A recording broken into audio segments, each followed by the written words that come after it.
Now, we've been looking at the planets and their natural qualities, meaning what planets are dry, what planets are considered to be moist planets. We've looked at the gunas of the planets. We've looked at the sites of the planets, whether they're starry or luminous planets or dark planets. Now, we have to think a little bit more deeply about what do we use the planets for? How do we use these 9 planets, or how do we reference, I should say, how do we reference these 9 planets?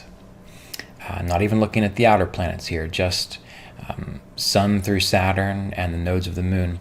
How do we reference them when we are looking at a chart to understand who is the person of the chart that we are looking at? Because these 9 planets have to cover every particular quirk, idiosyncrasy, choice, thought process, experience within someone's life. So the planets work on many different levels. When we're first looking at the planets, even if we don't have someone's correct birth time, we can look at the planets as natural indicators in the way that they all represent the same thing for everybody in an archetypal way. For example, Venus, one's capacity for love, devotion, accepting love, making choices that lead to higher fulfillment. Vehicles, relationships to the fine arts, relationships with women, these sorts of things. Those planets, or those indications, are going to be the same for me, for you, for everyone. Okay, so when we look at someone's chart on the day that a person's born, we don't even need their ascendant. We can just simply look at what is the state of Venus in the sign that it's in. That's part 1. And why is that part 1? Because the sign that Venus is in, as we've learned through studying dignity and temporary friendships, that by Venus being in a particular sign, that means it has a particular field to work with. It's been put in a particular kind of environment. That's what the sign represents, or what the Rashi represents. And we have to think through, is Venus in a sign, in a Rashi, in an environment that supports the natural agenda of Venus, of what Venus represents by its very nature? That's why we use dignity. That's why dignity is so important. That's why I've done so many videos on dignity, because you can't get a full sense of what a planet's going to be capable of until you really start by looking at the dignity of the planet. So we look at the planet, the sign that it's in. We look at the dignity that it's in. We also consider what are the natural qualities of that sign. So now we have to think about, here we have Venus, and we know what Venus represents as a natural karaka, as a natural indicator. We now have it in a particular sign. So how would that being, if we look at Venus as a being, how would that being grow and develop based on the things related to the nature of the sign? Okay, why does Venus do so well in Pisces? Venus being a planet of love, Venus being a planet of luxury, Venus being a planet of extreme enjoyment. And I'm not talking about like the happiness of Jupiter where you have deep wisdom, but just enjoying the world of form, which is why Venus is considered to be the guru of the Asuras, or the demons. Why is it exalted in Pisces? Because in Pisces, it's the last sign of the zodiac, the sign of liberation, the sign of freedom. And when can you really appreciate luxuries? When can you really appreciate the things of a Venetian nature? When you're not burdened by all these other aspects of life, when you're not having to think about your job, when you're not having to worry about your children, when you're not having to deal with, parental complexities that have been thrust upon you psychologically. That's when Venus can really function well, because it's in that point, it's in that sign that represents freedom and letting go. And all the things that Venus represents, the only way you really truly enjoy them is by having that capacity to give yourself fully to it, to let go of all these other things that usually bind you to a lack of enjoyment, a lack of suffering. Or excuse me, not a lack of suffering, a lack of enjoyment, and bind you to that thinking process which causes suffering. On the other side of that, we need to consider Venus, for example, being in Virgo. Why is Venus so problematic in Virgo? Venus is when it's in Virgo, naturally, Venus is in the sign of a friend. So Mercury is friendly towards Venus, but yet it's debilitated there.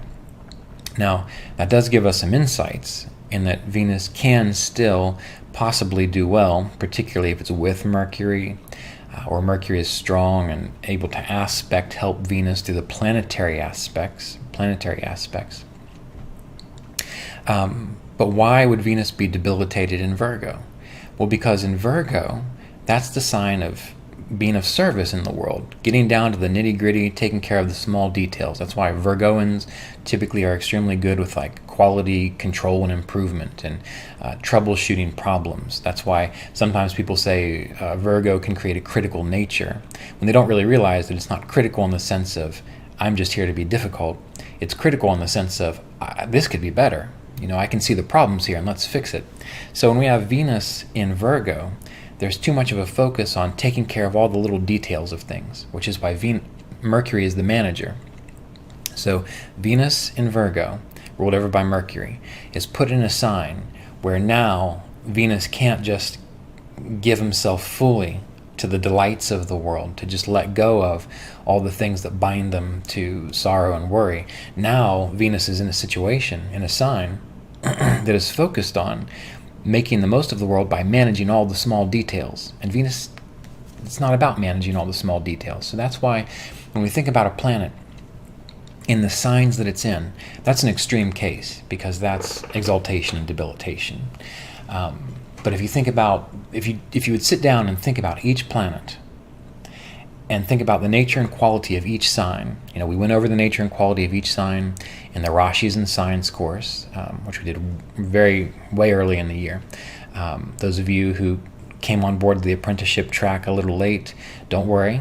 Remember, you can't move on to year 2 until you've completed year 1 courses. So you will be able to retake that Rashis and Signs course probably the beginning of next year, around February or so. That's when I aim to start it. But that's when you'll learn these qualities of the signs, if you haven't already. But by thinking about the qualities of the signs, the nature of the signs, if you stopped and you were a good astrology student, and instead of trying to predict everyone's future after reading 2 or 3 books, you just really decided to learn it well, and you stopped and you took each planet and you thought about, okay, well, what's the nature of the Rashi or the sign of Aries? If we take the sun and stick it in Aries, why does it make sense that it's exalted there? If we take Mars and stick it in Aries, why does it make sense based on the qualities that we know of Mars, based on the qualities that we know of that sign? Why would those planets thrive there? If we would take Mercury, or if we would take Venus and stick it in Aries, and we would think through, all right, now that we know what the qualities of Aries are, why is it that those planets might not do as well as, say, Mars or the Sun?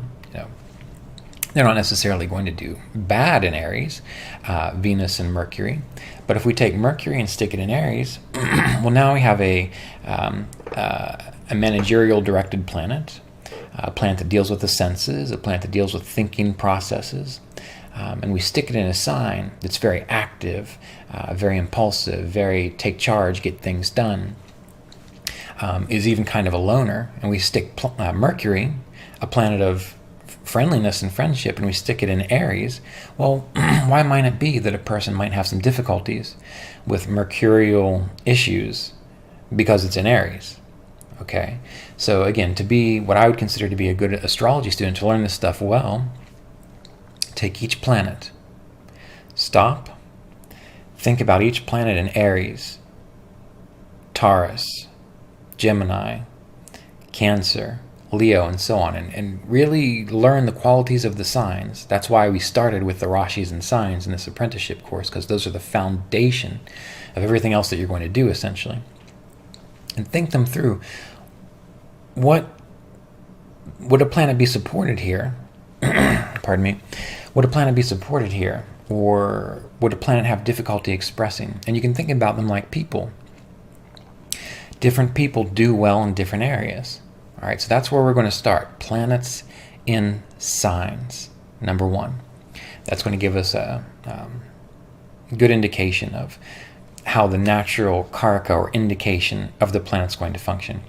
And this is another reason why learning Vedic astrology can be extremely helpful to people learning Western astrology, or who practice Western astrology as well. And this has just been my experience. I've never studied Western astrology, but many of the Western astrologers that I've talked to, and they focus a lot on the outer planets. And they seem to not really pay too much attention to the inner planets in regards to their capacity to define specific areas of a person's life. And so when a Western astrologer can start to learn all these indications related to Vedic astrology, it will actually increase their capacity with the techniques they have with the Western approach. So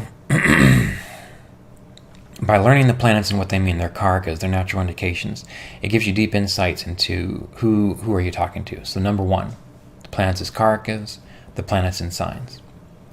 Now, the next thing that we can think of when we're considering the planets is, what do they do as house rulers? Now again, since we use the whole house system, that means that if the degree of the first house is 2 degrees of Taurus, then all of the first house is Taurus, and then all of the second house is Gemini, and so on. And when we do that, each planet then rules over a particular house. And what are the houses? We covered this in the Bhavas and Houses course, the last course we just completed. The houses are the areas of our life. The first house, body, path, direction in life. Second house, resources, responsibilities, early childhood. Third house, siblings, peers, courage, bravery. Fourth house, mother, home, vehicles, emotional state. Fifth house, children, creativity, those things that we do that live on after us. Sixth house, disease potential, obstacles, debts, delays, enemies. Seventh house, partners, partnerships, sexuality. Eighth house, that capacity to connect with someone very deeply, the conjugal bond. Our weaknesses, the things that we're not aware of, where sudden breaks and changes can occur. Deep thinking and research. Ninth house, our religion, our culture, our beliefs, our philosophies, how we see the world, how we relate to the world in regards to the culture that we were raised in, our parents, the culture that our parents created for us, our dharma, our fortunes as well. 10th house, our status, how we are seen in the world, the activity that we undertake in the world. 11th house, larger social groups, those things that we personally really want to achieve, that we find would be really satisfying, titles, awards, certificates. When a person's immigration, the capacity to immigrate. 12th house, release from the world, after death states, capacity to contemplate deeply, to meditate, our unconscious, our dreams, what goes on really behind the scenes in our life. So each planet is going to rule over one of those houses, which means that a planet ruling over that house is going to be intimately tied to how well that house expresses, or how you experience it. Meaning that if you have the fifth lord in the 10th house, well, we know what the fifth deals with, and we're tying it now to the 10th house. And if the fifth lord is in good dignity in the 10th house, then we know that the activity, 10th house things, that the person takes in relationship to fifth house affairs is going to be beneficial to the individual, typically, or they're going to be able to really engage the fifth house well. It's going to be a really powerful, active force within their life, because any planets that get involved by ruling over a house and being put in the 10th house, whatever house they rule over will become central to the kinds of things that a person is seen doing, that they're known for. Okay, for example, I have my 3rd and my 8th house lord in my 10th house. So what do I spend a lot of time doing? Well, 8th house things, astrology, research, occult studies. I've been interested in that pretty much my entire life. Even when I was raised Catholic, I was really trying to think into the deeper aspects of, Catholicism and how it works. 3rd house things, well, it's communication. I do a lot of travel as well, short distance travel. I give lectures, seminars, 3rd house things. I also use my hands a lot, playing music. I play a lot of music. So what you can find is by knowing which houses a planet rules, and then seeing which houses they go in, that's going to start telling you how the different areas of a person's life are tied together. Okay, and that's a real important, very, very basic principle that you can use to get a general sense of what kinds of experiences or what kinds of things will a person be involved with, or how will the different areas of their life, again, tie together. If there's no planets in the 10th house, that doesn't mean nothing's going on. You have a 10th Lord, and that 10th Lord will be going somewhere. Where does the 10th Lord go? Which house does it go into? Read up on that house. That's going to tell you, generally speaking, what kinds of things will a person, will an individual, be involved with based on the position of their 10th Lord. So again, there are only 9 planets, and there are 12 houses. So, more than likely, there's going to be some houses where there's no planets in that house. That doesn't mean there's nothing going on with that house. That just means you have to find the house lord, and you need to see where does it go. That's going to be the same with any house. So when we're looking at someone's chart, number one of the things I love to do is to look at the planets by themselves. What does Venus represent by itself? What does Jupiter represent by itself? What does Saturn represent by itself? See what the natural state of those planets are. What sign are they in? What does that tell you? What is their dignity? And that will give you deep insights into the individual. Then the next thing I like to do is start to look at, and this is before I even get into the nitty-gritty techniques. We've gone over Rashi aspects and what they're used for. We've gone over planetary aspects and what they're used for. I haven't even got there yet. Right now, all I want to do is get a general sense of a person. So after we do the first bit, then we go on to see where are the house lords going. So at this point, we do need to have a birth time, because the birth time is what allows us to say, okay, this is the ascendant, this is the rising sign, this is the lagna. And now I can set up the houses to understand what are the different areas of life going to be like. So now I'm looking at, all right, where does the first Lord go? And I always start with the first and the 10th Lord. And why is that? Because the first and the 10th Lord are going to tell us, number one, since it's the first Lord which rules over a person's body and path in life, the direction they go on, wherever that first Lord goes, whatever house it goes into, is going to give me a pretty clear indication of what is this person going to naturally be interested in. Like, what are they going to be called to participate in, generally speaking? You get someone with their ascendant Lord in the 12th house. Are they really going to be, are they really going to enjoy so much being involved in worldly things? Or are they going to be more introverted or more interested in the inner world? And you can have people that have a combination of both. Again, I have a combination of both, and so I can be extremely extroverted, in certain situations, and have a wonderful time and relate to people. But most of the time I'm not, because I've got more of a 12th house energy. So people who know me, who see me a lot, since they only see me in the situations of being more gregarious and friendly and talkative, they think that's who I am. But if they looked at the consistent direction of my life, which is more of a 12th house issue, they would realize that that's a very, very, very, very small portion of how I express myself and how I participate in the world. So when you're looking at that, remember, there can be different situations where it's not always obvious, but since you're an astrologer, you're going to get these insights that you will then know for sure how it works, which is the great thing. Now, so you look at the position of the first lord. Where does it go? What house does it go in? What does that house mean? What is it dealing with? That's going to help you see what is their general direction in life. It's number one. The next thing I love to look at is the 10th house. Where does the 10th house lord go? That's going to tell me what kind of activities do they usually get engaged in?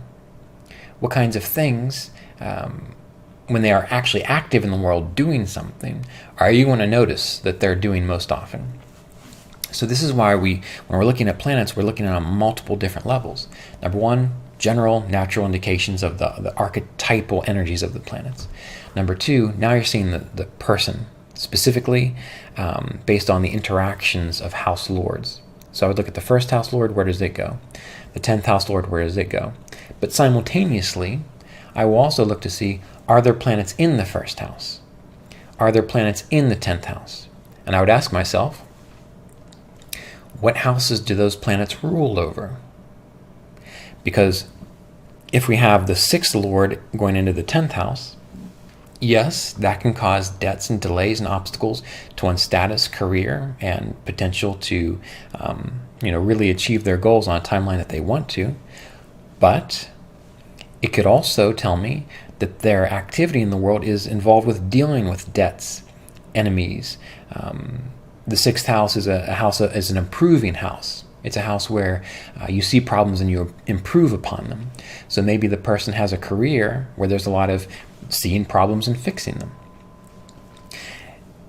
So looking at that, seeing how house lords are going from one house to another. And that's just a simple example using the 1st and the 10th house. Now, how would I qualify these things? And again, this is even before I've gotten into the nitty-gritty mathematics. I would look at, well, who is the planet in question? What planet are we talking about here? All right. If we have Saturn as a person's 6th lord going into the 10th house, well, I have to remember that it's Saturn we're talking about here, different than Mars. All right. If we have Saturn, 6th lord in the 10th house, well, that's going to tell me that the person probably is going to have a lot more setbacks and delays, and their career is going to develop over a longer period of time. It's going to take them more time to develop the experience until they really feel stable within their career. And they still might be dealing with 6th house things. But if we get Mars being that 6th house lord going to the 10th, well, that makes the person a little more energetic about it. Maybe they're more inclined to be a police officer or a firefighter or a child advocate or something of that nature. So we have to think about we have to learn to tie together not only what house lord goes into this other house, but what is the planet that rules over that house? What is the nature and quality of the planet? So as an astrologer, you have to think in this way. You have to start to think in this fashion. And this is oftentimes why thoughtful astrology is not that popular. Because it's hard to do this. It can really twist your brain around, but really it's not twisting your brain around. This is one of the reasons why astrology is considered to be such an important spiritual science, is it's consciousness expanding. So by going through the process of the hard work of contemplation, you're actually increasing your capacity to process higher states of consciousness. So it's good for you if you do the hard work. And when you use, for example, The Art and Science of Vedic Astrology, Volume 2, and that book has all the bhava yogas in it, that's in Parashara, where it says, 3rd lord in the 8th house, or 10th lord in the 12th house, and so on. And there's a list there of positive interactions, negative interactions. And I had to really think long and hard about whether I was going to do it that way, because that's really cookbook astrology. But I think I gave enough description in the beginning of that chapter to describe how you use it. Those are general statements to get you thinking.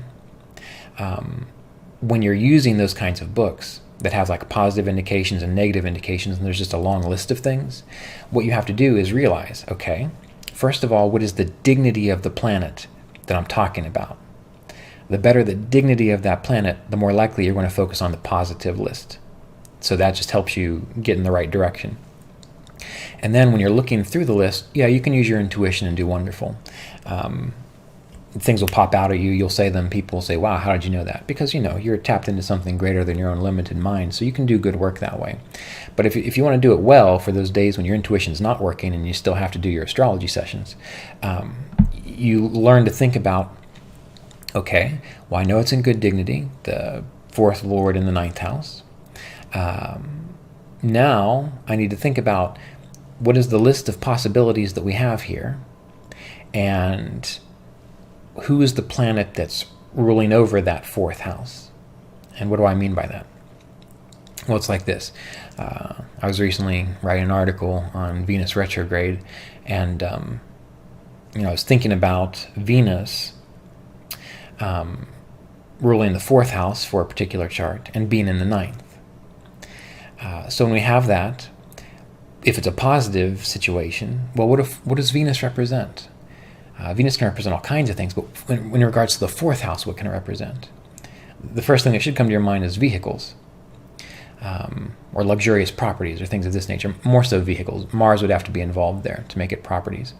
But Venus, doing well in the ninth, ruling the fourth, that's going to give a person greater fortune with things like, not properties, I'm thinking of another chart here, but vehicles.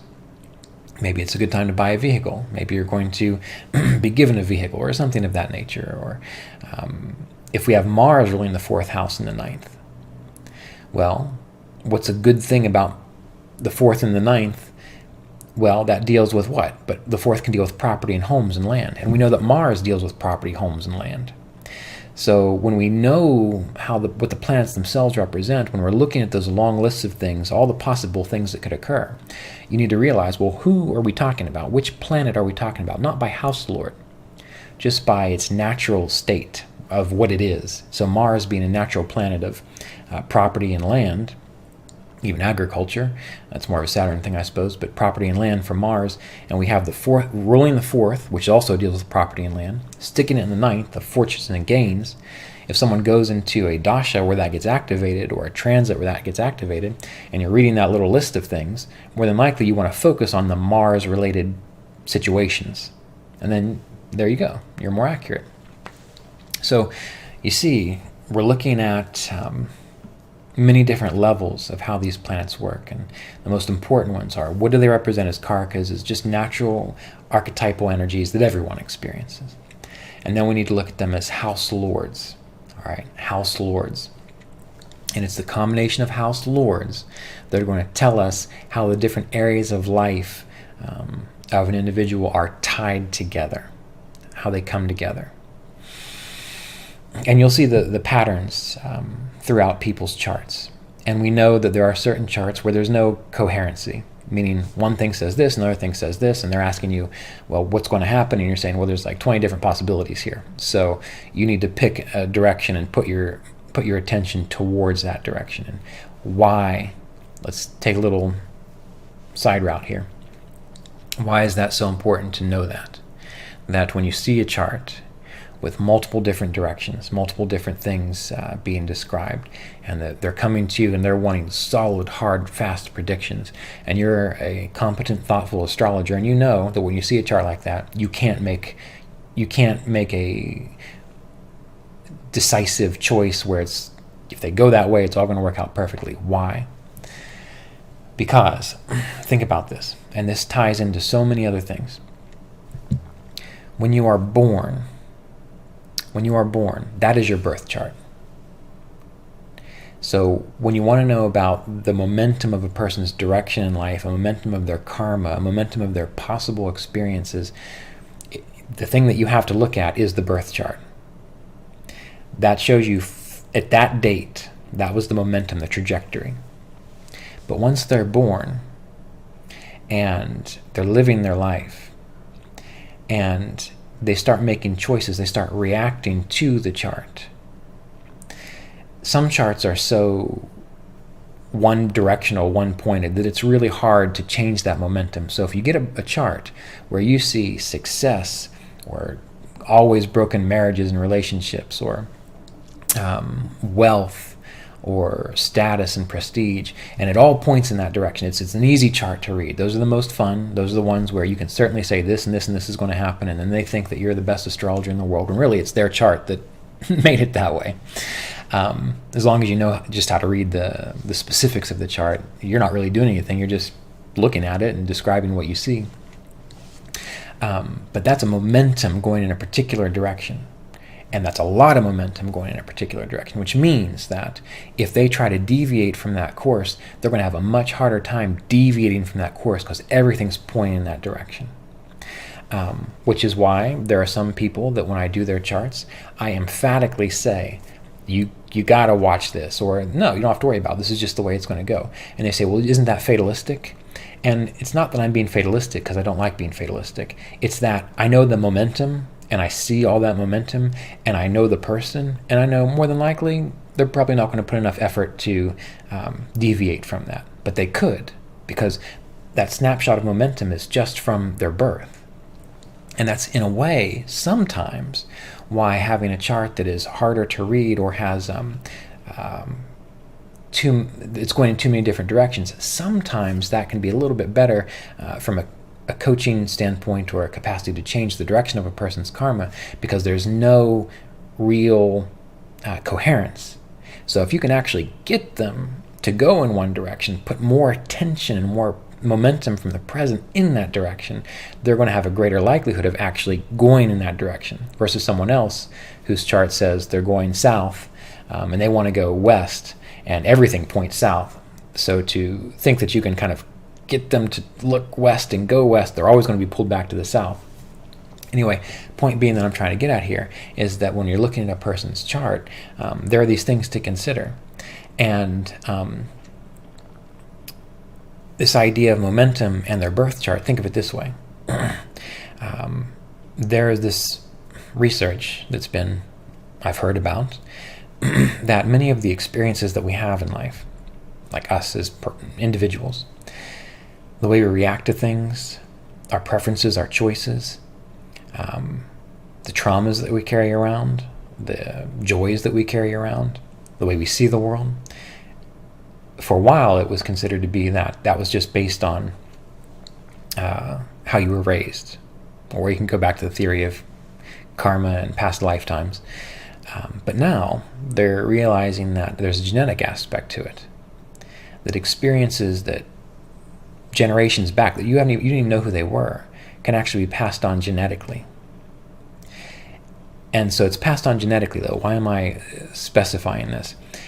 Because your genes get turned on and turned off based on how you live your life, which is why someone has a tendency on a more mundane level to heart disease or diabetes or something of this nature. Their family has that history.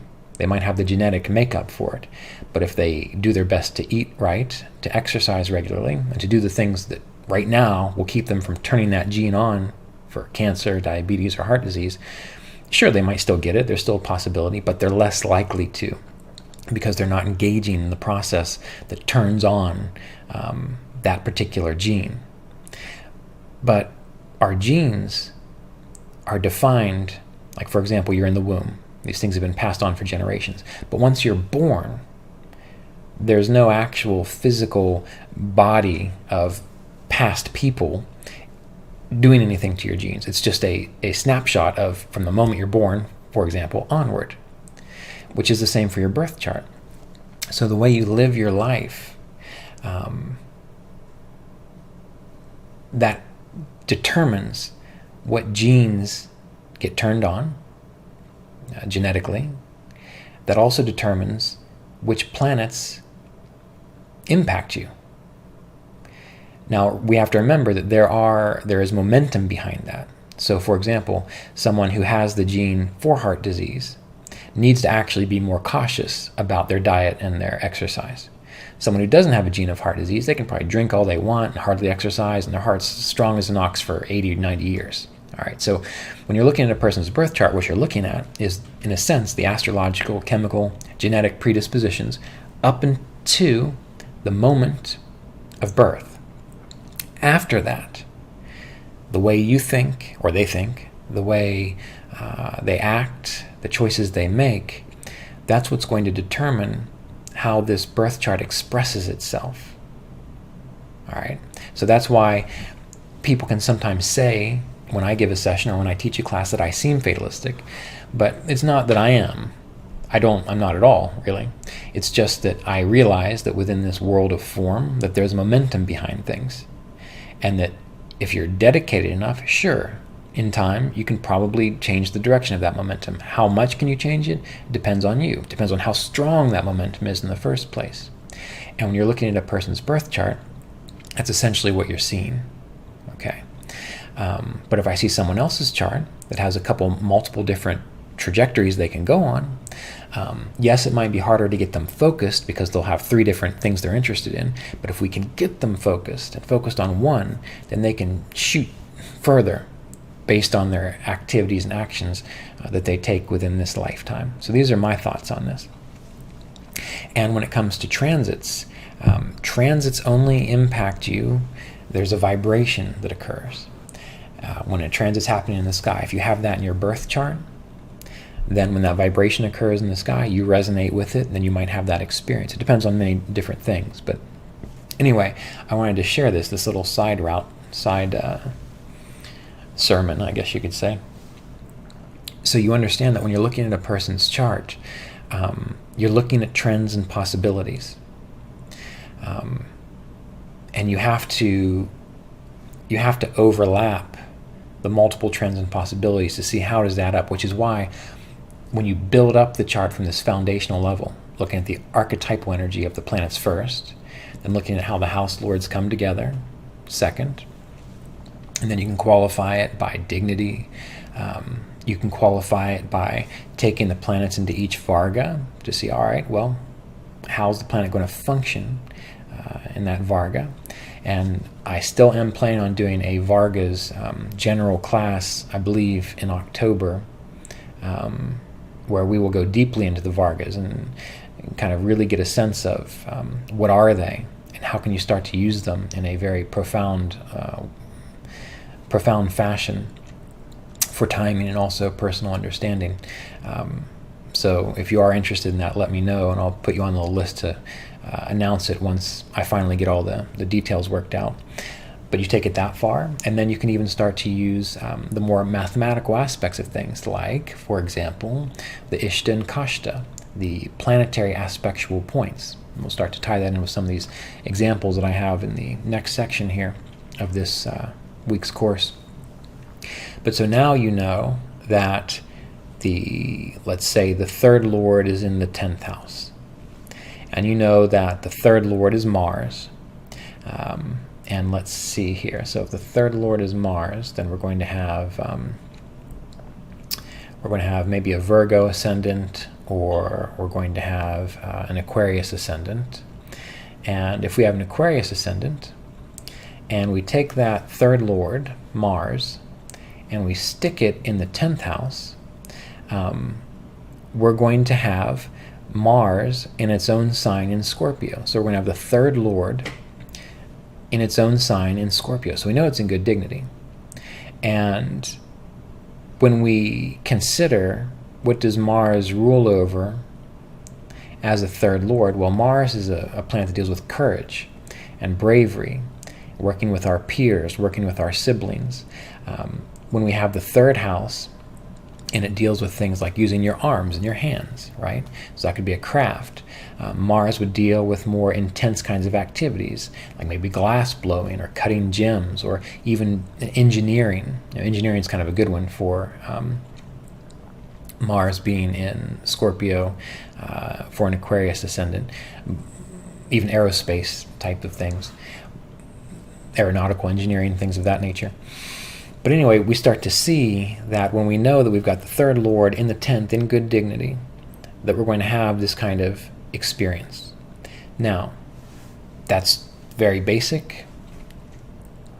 It's just to get us started. But that's a lot. I mean, really, that's a lot more that you know about someone than if you didn't know anything at all.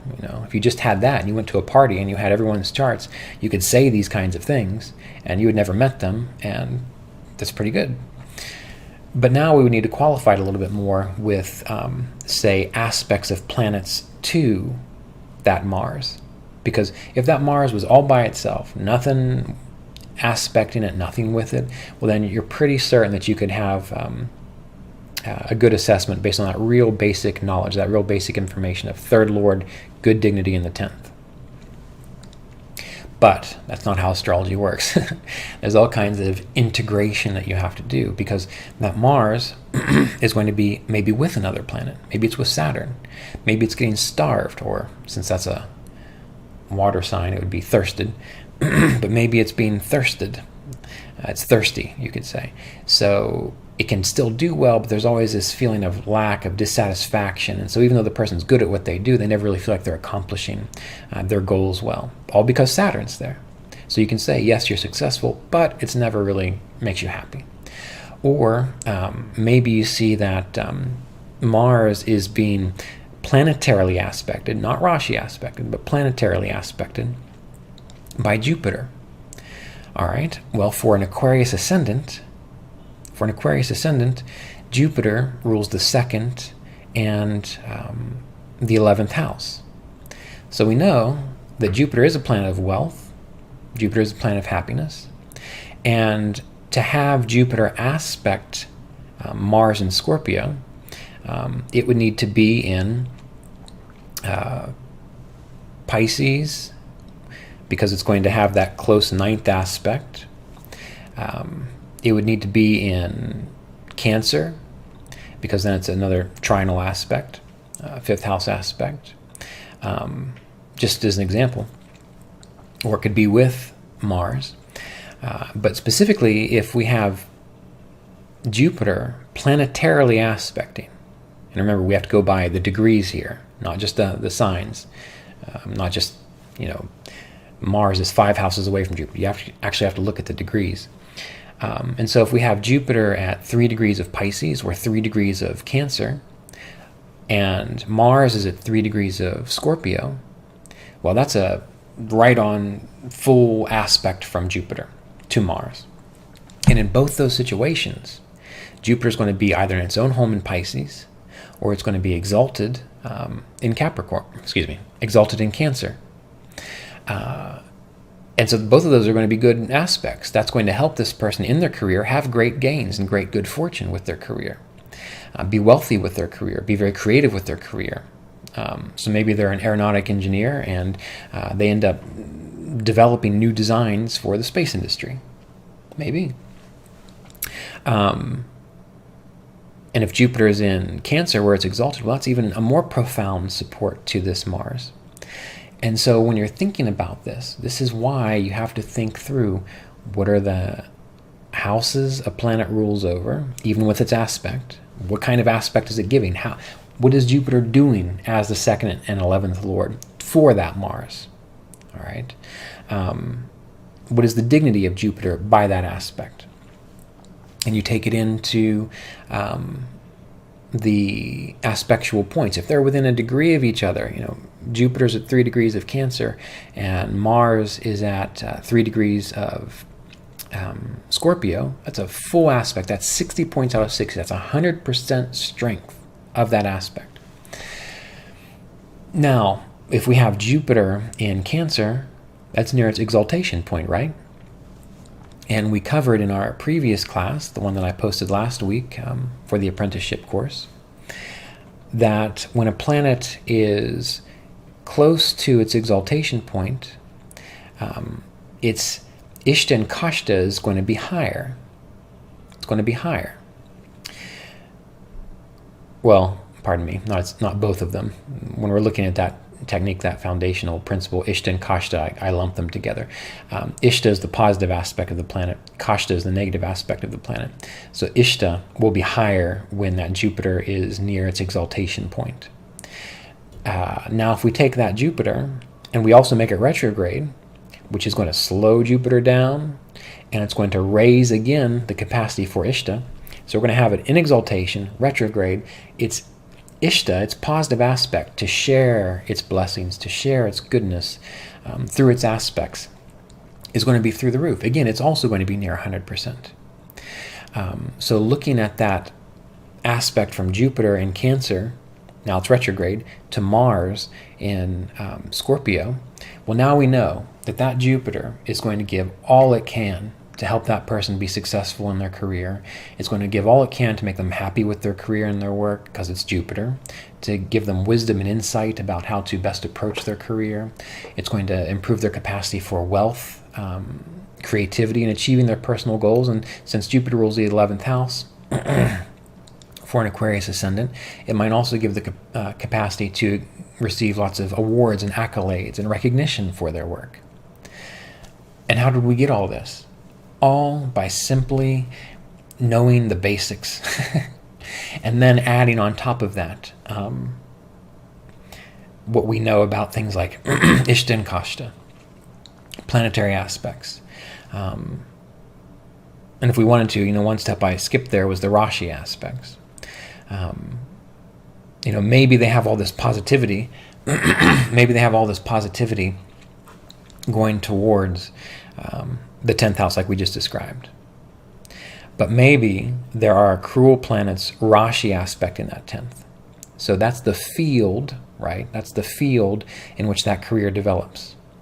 And having cruel planets Rashi aspecting that 10th, that's going to give it a rough field. I mean, it's not going to be that fertile. But there are all these positive influences that show, since the planets represent a person's consciousness and how they work within that field, that person takes that difficult field and makes it thrive. Okay. So the difficult field, we know that it's a difficult path, or the field is difficult because the Rashi aspects are showing that field has some infertility to it. 10th house aspect, 10th house affairs. In the same way, if we had only benefic planets Rashi aspecting that 10th, well, now we see a fertile field where everything just typically probably falls into place. They have everything that they need when they need it. And then they've got all that positive support from their consciousness, which the planets represent, where now they can take advantage of that. So there's so many levels that you have to look at, which again is why those of you who subscribe to my YouTube channel see me very rarely responding to questions like, I've got this planet here, so therefore that. What? What does it mean?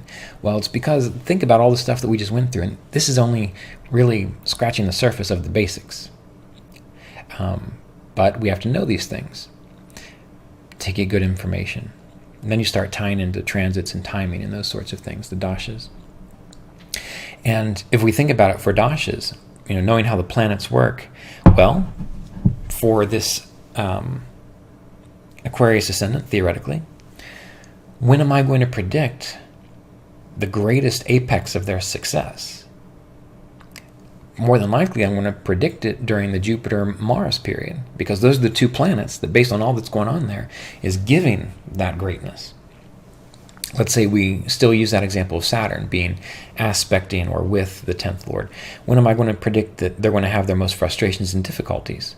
Probably the Mars and Saturn dasha, or Saturn-Mars dasha. But since they have all the support, am I going to predict destruction? No, it's just going to be more frustrating for them. So as you're looking at a chart and as you're assessing the planets in this way, what you're doing is you're, in a sense, tallying strengths, weaknesses. If the weaknesses are greater than the strengths, then when you get to that difficult Saturn-Mars period, then you talk about annihilation.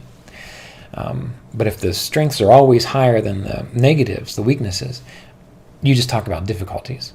If you have the weaknesses higher than the strengths, and you get to a positive period, are you really going to predict, fantastic success? No, you're going to say things are going to be a little bit easier during that time. So this is how you want to be thinking about a chart, just with these basic principles that we've covered. And those of you that took the Bhavas and Houses course, and even the Rashis and Signs course, you know that there's another aspect to it. The sutra or verse from Brihat Parashara Shastra that talks about the prosperity and annihilation of the house. And that's just talking about the house itself. That's not talking about the planetary interaction. That's just what is the person starting with, which ties in the Rashi aspects and so on. So you learn to add these things up, and it's a lot. It's just like looking at a 1,000-piece puzzle and realizing that in order for you to get the image out of it, you have to sit there and look at each piece and study it individually, and then find the other pieces where they fit, stick them together, see what the image ends up being once you're done. But it requires you understanding that there are thousands of pieces there, and that you can't just say, oh, here's this piece, therefore that. This piece might be green, and you say, it's green. But that's only, 1/6 of the puzzle, when there's 5/6 of it, which are red or purple. So you can say it's green, but you just missed 5/6 of it. So astrology needs to be treated like a puzzle. What's one good way to get better at astrology? Do some puzzles. That'll help you start thinking more like an astrologer. So go get yourself some 1,000-piece puzzles. Maybe there are actually puzzles for the cosmos or astrologically related puzzles. That'll at least get your mind flowing in that direction as well. Okay, now there were some questions that came up from our previous class that I need to answer and speak to. Number one is very basic. When we went through the qualities of the planets, the sites of the planets, whether a planet's starry, luminous, or dark. Saturn is a starry planet. Remember, the luminous planets are Sun and Moon. The dark planets are Rahu and Ketu, the shadow planets. But any of the planets that you can actually see as radiant points of light reflecting in the sun, those are starry planets. So Saturn is a starry planet. The other question was about the site of Ketu. We talked about the different directions that planets look in and how that helps you understand the psychology of an individual. Well, Ketu's site, it has no site, it looks within. Okay, so Ketu is always looking within. All right, now some other questions that we need to speak to in regards to the aspects. Remember, there are 3 kinds of aspects, and they do 3 different things. But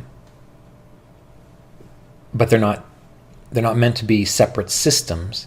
They're meant to point out 3 different aspects of what they're doing. What's going on? Well, the Rashi aspects. What are the Rashi aspects doing? Again, covered this in detail in the Rashis and signs class. But the Rashi aspects are telling us how fertile is a field. The Rashis are the fields, what the plants grow in, what your houses grow out of, what your karakas grow out of. So by looking at the Rashi aspects, you're looking to see how fertile is that field going to be. Number one, the field, just the natural state of that area of life that planet is placed in. So the area of life is the house. The planet is the conscious force that you have. Number 2 are the planetary aspects. And remember, the Rashi aspects are either on or off. There's no it's 50% this or 65% this. It's either on or it's off. You get Saturn in Scorpio.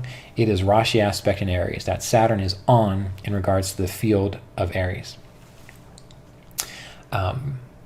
The planetary aspects, they're not on or off. There is a scope, a spectrum in which they can influence a planet. And that's why in Parashara, which we went over, I believe, in the last class, we described the specific aspectual degrees.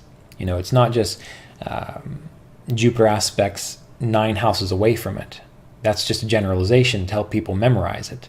But what is if you had a planet at 3 degrees of Scorpio, and if you had a planet at 3 degrees of Cancer, all right, what would be the exact number of degrees that would cause that to be a full aspect? The closer it gets to that, then it's the planetary aspects go from 0 to 60. So when you get a planet in exact degrees, then it's 60 points out of 60, 100% force of that aspect. So the planetary aspects are showing you how do the conscious forces, the planets, impact the momentum of the other planets. Right? So think about that.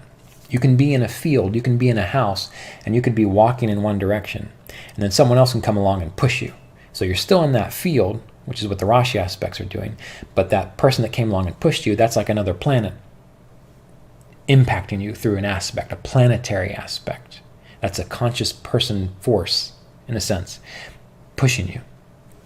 So in a person's psyche, that can show like the different aspects of your consciousness and how are they pushing and pulling on each other. right? And that's why you can have someone who says, I want to be successful. They've got a great sun. Maybe it is in, we don't want to make it exalted because that's pretty powerful. Maybe we have the sun in Scorpio. We know it's going to be in a friend sign. But now we've also got Saturn planetarily aspecting that sun. And maybe that Saturn's only aspecting that sun to 35 points out of 60. And that sun is pretty strong, though, so that sun is going to be successful in their capacity to achieve their goals. But there's going to be a part of them, that Saturn, that says, oh, you can't do it, who do you think you are, that's pushing on that sun. And if that Saturn is strong enough, it can derail that sun, even though it wants to go in that direction.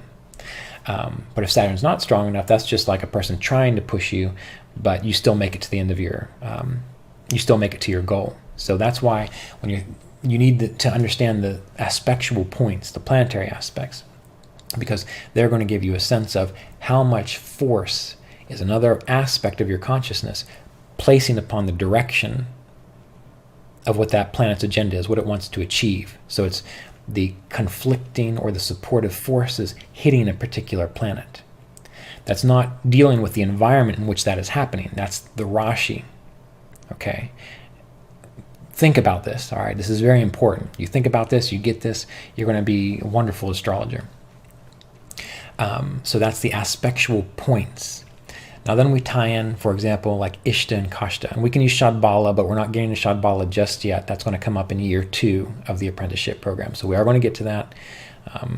As I mentioned, if you go to AshevilleVedicAstrology.com and go to the downloadable courses section, scroll down to Ernst Wilhelm's courses. He has a wonderful course on Shadbala. So if you want to get a head start on that, go there now. Okay, but if you're not, don't worry about it. We will cover it. But then we use things like Ishta and Kashta. And what's the Ishta and Kashta doing? Ishta and Kashta is telling us how is the planet's aspect affecting the one that it is aspecting. So for example, we talked about Jupiter. Jupiter is a benefic planet, a gentle planet. And we know that with Ishta and Kashta, that the higher it's Ishta, the higher it's good, the more benefic planets share with those things that they aspect. So a Jupiter with a high Ishta aspecting another planet, it's going to share that good fortune with it. Okay. We know that when a planet has high Kashta and it's a cruel planet or a malefic planet, what do cruel planets do? They don't share their good fortune. They share their enmity, their obstacle-ridden nature, or the thing that requires hard work. They make you work hard. They don't share the blessings. They don't come along and say, oh, you need assistance here? Here's a cup of water and here's a sandwich. Take a break and then get back to work. That's like what a benefic planet would do. When it has a high Ishta, positive aspect, which again goes from 0 to 60. When a cruel planet has a high Kashta, or negative aspect, it comes along and it's not giving you water and it's not giving you bread and saying, take a rest and get back to work. It's taking its whip out and saying, get back to work. So that's why cruel planets, they share their Kashta, the difficult part. The benefic planets, the gentle planets, share their Ishta. On the same level, we need to realize this ties into some other areas. Well, what does it mean when a benefic planet or a gentle planet has high Kashta, the negative aspect? Well, when a benefic planet has high Kashta, we have to remember that the Kashta is the difficult part of the planet, and benefic planets don't share the difficulty; they keep it for themselves. So they're the people that suffer, that give away all their money and deplete themselves to help someone else. All right, that's helping someone else, but it's still hurting them in a sense. So when you think about a planet that's having high Ishta, but it's a benefic planet, one of the things I typically look at is just, if I were that planet, based on what I know of the nature of that planet, how would I be suffering based on what I rule over? Okay, so that's what I look at with for example, the Kashta of a benefic planet. The Ishta of a cruel planet,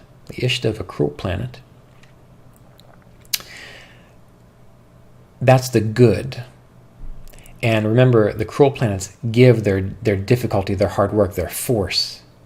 But when it's got a high Ishta, it's going to have a low Kashta, which means it's going to be less likely to whip, that sun or whatever it might be. So the sun's not going to feel that negative aspect as much. But that Saturn is going to, for example, being a cruel planet, having high Ishta, that's good. So the things that Saturn rules over, the positive things that Saturn rules over, are generally going to be stronger within a person's chart. Okay, so this is going to take a while for you to think about it, and definitely do so. And if you have questions that you need clarified, no problem. Just write them down. Either post them on the Grahas and Planets class for the apprenticeship group that we're doing, and we'll address it in the next class. But you really got to think this kind of thing through. That will help you understand more detail. Again, all the little intricacies that you need to look at in a chart to get the full picture. And that's my goal with this work, sharing this with you, is to show you that each part of astrology is not really necessarily meant to just be redundant. It's meant to focus on a specific part of the whole, a specific link. What is the person born into? The Rashi. What are they doing? The planet. How are they being impacted by other forces? The planetary aspects. Things of this nature. How are things tied together? Planetary lords and other houses. And once you start thinking that way, you see how complex astrology is, but then you get really good. Then you're able to do your best as an astrologer, and you'll know when you can give people good information, and you'll know when it's just a mess and there's really nothing important that you can say that would help someone. That's an important aspect of being an astrologer too. Thinking you know everything, trying to always answer every question. To me, that doesn't have much integrity. Looking and doing your best, and when you don't have a conclusive answer, one that you're sure of, you just don't say anything. Say it's inconclusive and move on. People have that. It occurs in medical tests and all kinds of different things. So it's okay for things to be inconclusive. Hopefully I'll stress that more as we go along. But there are many, many times where you see it line up just so. And then you're certain. Or you can see a percentage of support in a direction. And you can, not being fatalistic, but then say, all right, well, it looks like you've got some potential here. So if you put it in this direction, energy in this direction, you're more likely to have success. Or you can say, you've got a massive amount of high percentage of obstacles coming. So you can try, but just to be realistic, this is what you're up against. And then it's up to them what they do with it. Always remember, as an astrologer, you're sharing information. The individual has the responsibility to utilize that information, really taking responsibility for their own life. That's what I'm trying to get at here. But your goal is to do your best and be as sincere as possible, and realize that it's complicated. You might make some mistakes, but overall you're going to find it's a very beautiful process, and it's going to make your mind and your consciousness pretty happy as you start to see all these links and how they tie together. Okay, so anyway, we were talking about aspects. The other kind of aspect is the Tajika aspects, and these are often used, I think, in Western astrology. That's when you have, for example, a slower moving planet, we'll say in the 5th house, and a faster moving planet in the 9th house. And that faster moving planet, we'll say, is at 10 degrees, and that slower moving planet's at, say, 13 degrees. So that's what we call an applying aspect. That's bringing together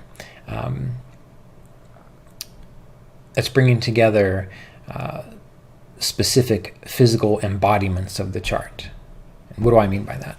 Well, I think I need to spend a good bit of time focusing on these Tajika aspects.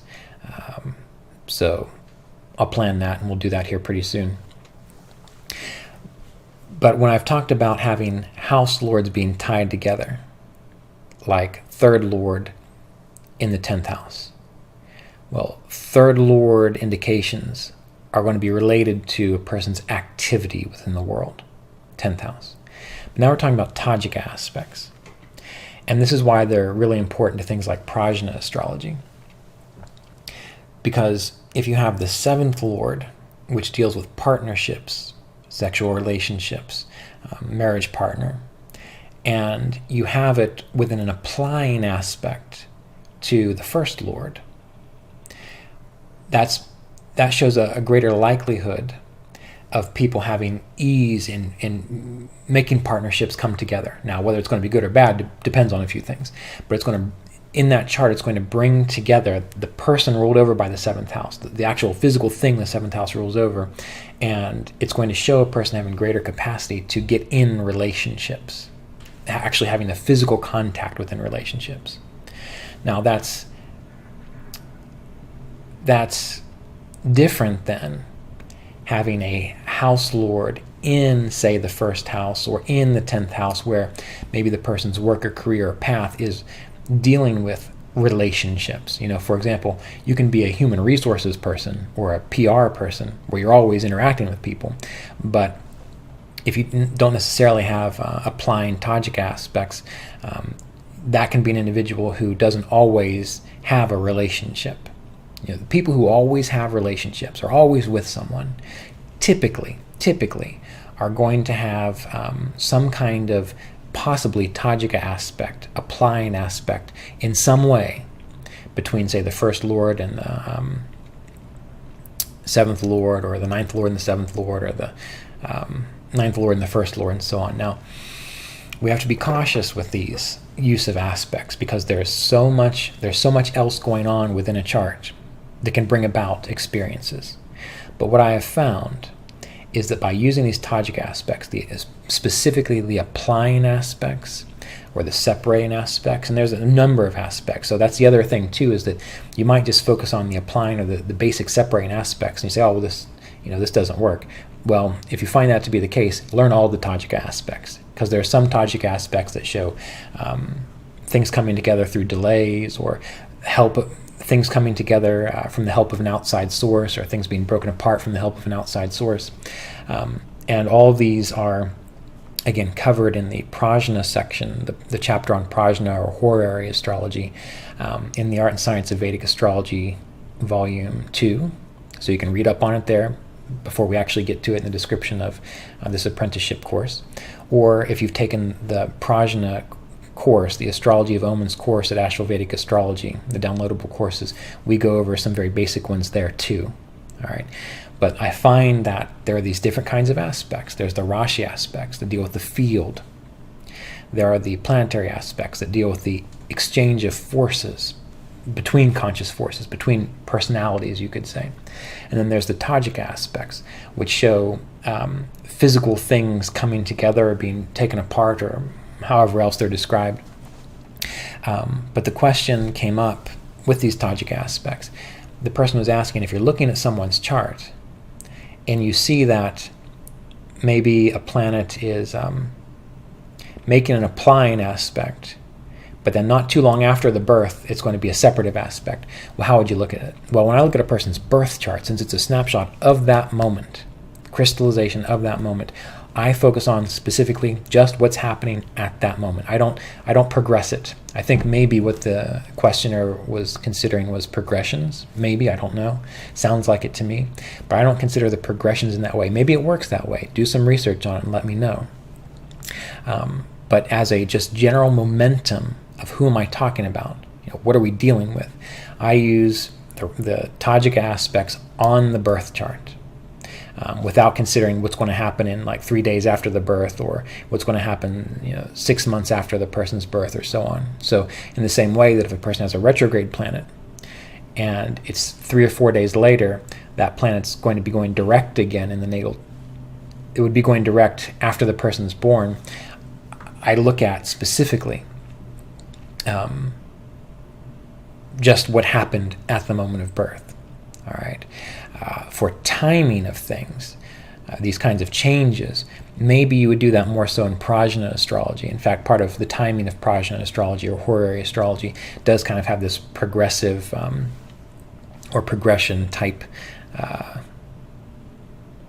technique to it.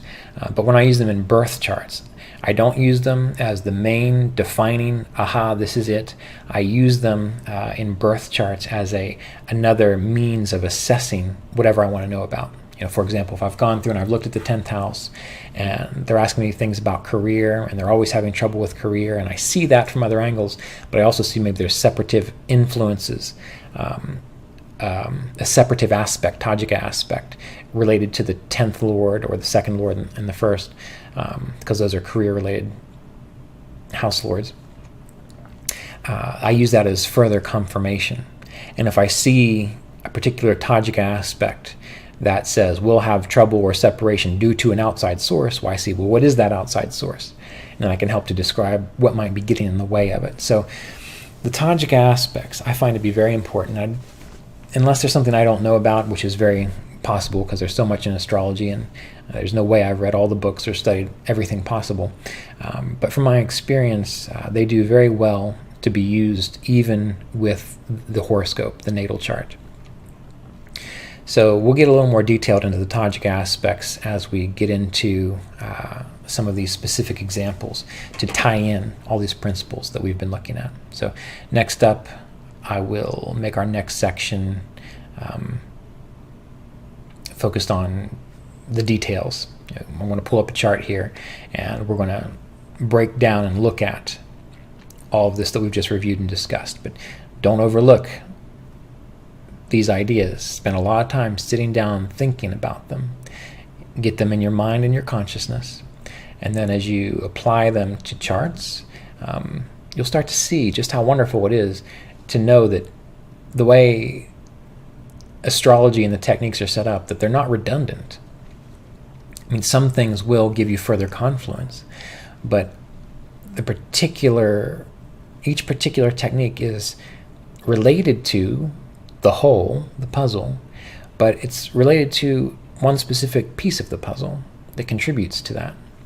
And when you start to understand the individual pieces, then when you see success in a person's chart, but then there's a little aspect of it that shows where that success is getting sabotaged, you won't be one of those people that says, oh, look, you have a Raj Yoga, and so therefore you're going to be successful and famous. You'll be able to say, you've got that potential, but I've looked deeper, and I see that you have a planetary aspect to the planet that's giving you success, and I see that planetary aspect is stronger to derail you, so you have to attend to that. And they'll say, wow, well, how did you know that? And it's, well, it's because I study astrology. And then they'll say, all right, so I see that I've got confirmation here that I need to focus on that. It wasn't just in my head. And now if they want to be successful, they can attend to that little weak link in the chain. And depending on the amount of momentum behind that weak link, hopefully they'll have better success. Hopefully they'll be able to achieve their goals. So again, I'm not necessarily a fatalistic astrologer. It comes out that way sometimes, and sometimes it seems that way. But we have to remember that this is all a combination of momentum, a momentum and force. And what you are doing as an astrologer is you are assessing what is the momentum of all these different areas of a person's life. What is the momentum of a person's consciousness? What is the momentum of outside external forces? And what's the likelihood that we will have this experience based on what we've just reviewed here? And if they want to proceed in a direction that looks like there's a lot of momentum counter to it, what can we do to give them some insights on how to be prepared for what's to come? Or if they're wanting to move forward, but they really only have a very weak influence of Saturn telling them they can't do it, but you see all this support, you can say, look, it's just in your mind, it's psychological. Just take a few first steps and see what happens, and you'll find that they're successful. So, thank you again for tuning in. I'll go ahead and do it now. We'll finish up this week's apprenticeship course using some examples, tying in these principles that we've discussed. And I'll see you tomorrow, or depending on when I post it, maybe it's today, for the study group for the apprenticeship course. So be well, and thanks a lot.